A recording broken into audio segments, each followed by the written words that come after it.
An aara galfiin kee gaaf tokko haalota hin beekamne si jalaa boqadha. Guyyaa sana boossee. Hayyee nagaan isiniif haa ta'u akkam waltanii akkam jirtu kabajamtoota hordoftoota koo aan nagaan qaba jaalata rabbii. Egaan akkuma beekamu guyyaan irraa sanbataa mana noollee waldaa oollee jechuudha. Erga waldaadhaas dhufnee immoo buna danfisnee faa jechaa turre jechuudha. Keessummaanis wajjin fe'as ture. Egaa guyyaa tokko maatii koo faanallee wal isinan barsiisaa. Akkamitti akka guyyaa kana oollu guyyaa tokko sin barsiisuun qaba jechuudha. Barqa guyyaa tokko surprise man isin taasisa hin argitan jechuudha. Dhiifama haga ammaatti totoo maatii koo sin argiseessan turuu kootu fuudhiifama sin hin jira. Haa ta'u malee ayyuun har'a jechuudha. Walaloo wayii kan isii walaleessiteen arge jechuudha. Walalichi ati fooniin nagattee ani lubbuudhaan siqatee kan jedhudha. Mee walaloo kana dhaggeeffannee walitti deebinaa turtiin keessan isuma waliin haa ta'u. An aara galfiin kee gaaf tokko haalota hin beekamne si jalaa boqadha. Guyyaa sana boossee maraatta. Egaan kabajamtoota yeroo muraasa booda miira kee hoggantee gargaartuu haaraa barbaadda. Ani afuraan si gane. Ati fooniin nagatte. Egaa bicuudha. Fiddee raawwattee chaanaal isheetti keessee maleedha. Egaa bakka biraatitti gallakkifame waan jiru natti fakkaata jechuudha walaloon kuni. Kanaaf iyyuu sababa maal ta'eef walaloo kana walaleessuu dandeesse ayyuun kan jedhu nuuf gaafii guddaadha jechuudha. Egaa maaliif ati fooniin nagatte ani lubbuudhaan asii gatee kan jedhu egaa walaloon kuni walaloo baay'ee ulfaataadha jechuudha. Eenyudhaaf akka walaleessite isheedhumatu beekaa. Zayidoodhaaf walaleessite moo nama biraatiif walaleessite moo gaafii guddaadha jechuudha kuni nama kamiifiyyuu gaafii guddaadha jechuudha. Haa ta'u malee akkasuma namoonni baay'een takka isheen tokko ayyuudhaafan ayyuurran morma jetti kana godhatti jechuudha. Isheen tokko immoo sumayyaadhaafini jetti wal kutanii wal qorqortaa jiru jechuudha. Yaa jamaat keer jechuudha. Yaa obboloota ko yaa obboloota koo isaan dubaraa yaa obboloota koo isin warra dhiiraa isini jechuudha. Nutiin kuni akkasumaan jechuudha. Akkasumaan lafa qonnee akkasumaan lafa dhidhiinnee akkasumaan waa 90 haasofnee akkasumaan waa 90 borcina malee namni abbaa kanaa jettee namni kana naa goote namni xiqqeen yookiin haati cabsaa jechuudha. Haati cabsaa anaaf waan kana naa dubbattee jirti. Anaaf waan kana naa gootee jirti. Jedhee sooshaal miidiyaa kanarratti naga lafeeffatu tokkollee hin jiru. Isin galte namni kamiyyuu jedha. Wala Saayidoo, wala Sumayyaa, wala Ayyuu, wala Maalloo, wala maalii kan kee jechuudha. Maannim sa'u namni tokkoyyuu jechuudha. Namni tokkoyyuu jechuudha. Namni waa naa goote. Namni guyyaa tokko ber waan kan koo waan gaarii dubbatte jedhee raawwate bakkaati jirtu garagaleessi ilaaluu hin jiru. Yaa obboleettii koo yaa obboleessa koo jechuudha. So isin jechuudha hin goyyoominaa namni kamiyyuun keessanuu jechuudha. Warri nama sooshaal miidiyaa irratti dhuftanii iseen tokko ayyuurra dhuftee iseen tokko immoo sumayyaarra dhuftee jechuudha. Akkasiin wal bukeessaa jirtan kuni osoo haaluma qallaalitti jechuudha. Isin galte haaluma qallaalitti asumatti jechuudha. Dubbii kana ofirraa dhiistanii isinii wayi. Maaliif isinitti fakkaata? Sababni isaa jarri kun qubanuu hin qaban. Isuma dhugaa dubbachuuf ta'e jechuudha. Jarri kun qubanuu hin qaban. Isaan ani yeroo tokko gaafa ni ilaalu jechuudha. Geetaan aandaandee qoc biyyeessi addaan mixaachuu baqqayee nagar diraamadha. Wanni kuni diraamadha jedhee yeroo itti fudhadhutu jira jechuudha. Diraamadha በቃ ቢዝነስ isaanii hojjetaa jiru. ይሄ ቢዝነሳቸውን እየሰሩ ነው። እንግዲህ ይሄ እውነትም አይደለም ብዬ አረጋግጬ እንትን ስል አንዳንዴ ይኖራል እንጅራታ ይችላል የሮን አከሲቲ ፍራዱ ይችላል ያደሳኒ ከና ዩኪንሞ በቃ የሆነ አስተሳሰባቸውን ሁሉም ቁጭ ብለን ስናዳምጥ በቃ የሚገርም ነው። እውነታቸው ነው እንዴ ምን ሆናቸው ነው እናንተ? ቆይ ያቺኛም እንደዚህ ያኛም እንደዚህ እንዴ amma kun nurraa barbaachisa amma kun inuma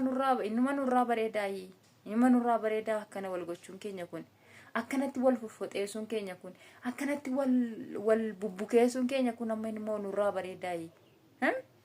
Jarri kuni boru yaada isii jechuudha. Yaada isii yoo ol naaffaqxe yarattiin jechuudha.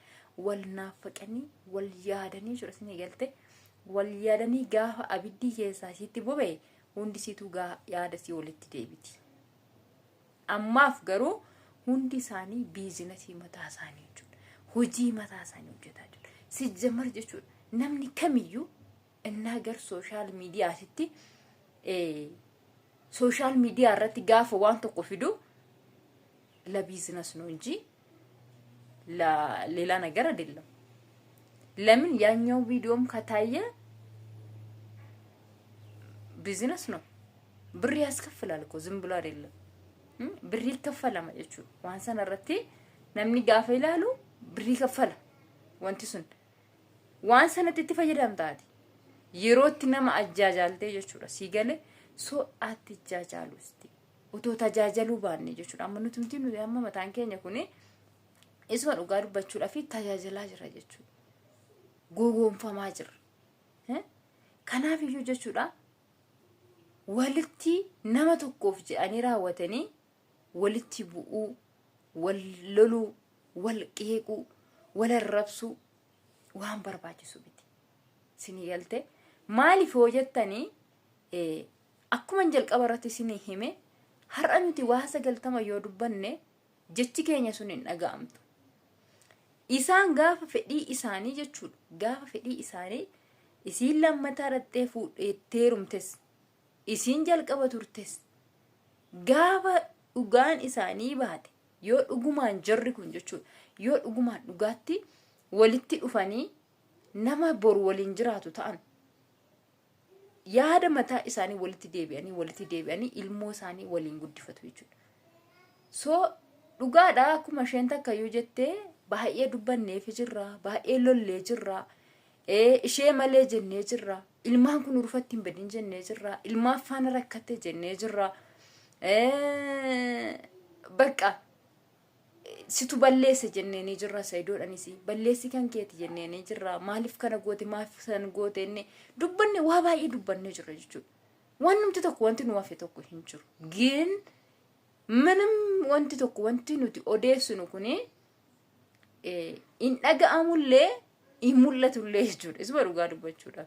So har'ammoo maaltu walitti nu eegaa jechuudha. Nuyiin maaltu walitti nu dabarsee akka nuti wal lolu akka nuti wal qeequ akka nuti waan biraarratti waan biraa iccitii biraarratti wal oofnu maaltu nu taasisa hin jiru jechuudha. Kana keessa eenyumaafuu jennee nama tokko irratti nama tokkoof jennee raawwanne nama isa tokko walitti bu'uun qabnu jechuudha. Isin galte kanaaf iyyuu waan kana utoo dhadhaabbata godhattanii bareeda jechuudha. Namni kamiin keessan iyyuu osoo dhadhaabbata godhattanii osoo itti ilaalle waan kana teenyetuma gaariidha jechuudha. Ishiin sunis dhiiga keenya. Namni kamiyyuu jechuudha. Namni kamiyyuu biyya lafaa kanarratti isuma nama kamiyyuu haa ta'u qooqan gargar haa ta'u malee jecha raba isaatirraa baatuun gargar haa ta'u malee namni kamiyyuu namni foon baatee biyya kan lafaa kanarratti jiru namni kamiyyuu tokko nuti dhiigni keenya tokko jechuudha. Foon keenya kun dhiigni keenya tokko. Garuu amantaadhaan gargar ta'uu dandeenya. Jecha raba keenyarraa ba'uun dubbii raba keenyatiin gargar ta'uu dandeenya. Malee namoonni natiin keenya namni kamiyyuu tokkodha jechuudha nuti. So kanaaf iyyuu waan hin taane gochuun waan hin taane walirratti yaaduun jecha hin taane walirratti deddeebisuun waan barbaachisu miti. Kanaafuu warra akkana amma jecha walirratti deddeebisaa jirtan kuni osoo akkamatti dhaabdanii isiniif gaariidha. Jarri quba isin hin qabanii jarri biizinasii isaanii hojjetaa jiru malee waan miidhamnis rakkoo isaanii keessa jiru na fakkaataa hin jiru. Yoo ta'es immoo rabbiin nageenya isaaniif haa buusu. Ana garuu natti fakkaataa hin jiru akka kan gootetti. So kanaaf iyyuu rabbi araarama isaaniif haa buusu. Tarii immoo yoo ammas gara fuulduraattis ta'ee isa darbeenis ta'ee jidduu isaanii keessa rakkinumti yoo jiraatte rakkina kana immoo rabbi isaaniif haa furu. Sanaafuu akkasisin jedha warreen akkas warrerra deemaa jirtan kun osoo dhaabdanii gaarii natti fakkaattu. Akkasisin jedha nama kamirrayyuu hin dhufina. Nama kamirrayyuu nama kamiifiyyuu bakka bu'ummaa fudhachuun hin barbaachisu. Namni kamiyyuu yaada mataasaa jiraata, ofii jedhee jiraata, namaa jedheetii miti. of jedhee waan hunduma keessa iyyuu jiraata waan ta'eef namaaf jennee raawwannee nama tokkoon immoo walitti bu'uun nama tokkoon immoo wal qeequun hin barbaachisuun isiniin jedha kabajamtoota hordoftoota koo namoonni haaraan akka carraa gara chaanaala kanaa dhuftan like share gochuu